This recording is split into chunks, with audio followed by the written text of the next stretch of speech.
பாருங்கள், கூழும் இந்த மாங்காவும் வச்சு சாப்பிட்டு பாருங்கள், அட்டகாசமாக இருக்கும், ரொம்ப நல்லாயிருக்கும்.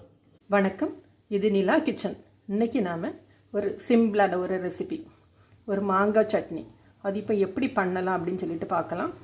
அதுக்கு முன்னாடி எல்லாருமே நம்ம சேனலை சப்ஸ்கிரைப் பண்ணிவிடுங்க, லைக் பண்ணுங்கள், ஷேர் பண்ணுங்கள், கமெண்ட் பண்ணுங்கள்.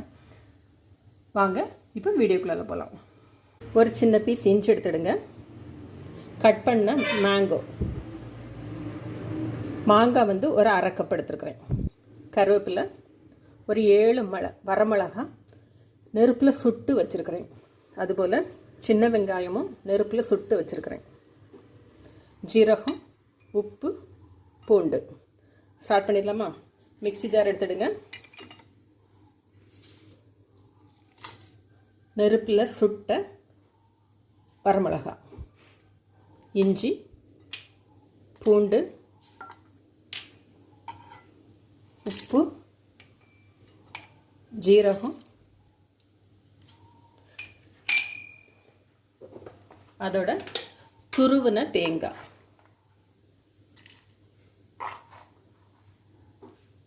ஒரு 2 டேபிள் ஸ்பூன் அளவு போட்டிருக்கேன்.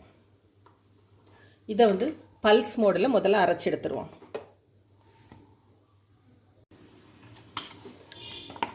பல்ஸ் மோடில் ஒரு சுற்றி எடுத்தாச்சு. இதோட கட் பண்ண மாங்காய்,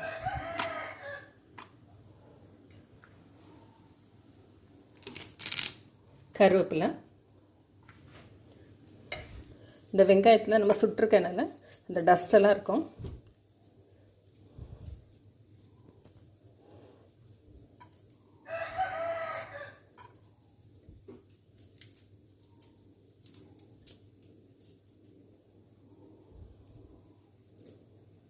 அந்த ஒரு ஸ்மோக்கி ஃப்ளேவரோட இது சாப்பிட்றதுக்கு ரொம்ப வித்தியாசமாகவும் நல்லாவும் இருக்கும். வரமிளகாவும் வெங்காயமும் மட்டும் நம்ம நெருப்பில் சுட்டிருக்கோம். தோல் உரிச்சிட்டு வாஷ் பண்ணிடுங்க. இப்போ இதோடு சேர்த்துடலாம். இதை வந்து இப்போ அரைச்சி எடுத்துருவோம். எல்லாமே சேர்த்தாச்சு, உப்பு, காரம் எல்லாம் சேர்த்தாச்சு. இப்போ இதை வந்து அரைச்சி எடுத்துருவோம். ரொம்பவும் ஈஸியான, அதே டைமில் ரொம்ப டேஸ்டான ஒரு மாங்காய் சட்னி ரெடி ஆயிடுச்சு.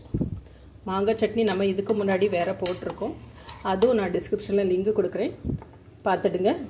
இது ஒரு டேஸ்ட்டு, அது ஒரு டேஸ்ட்டு.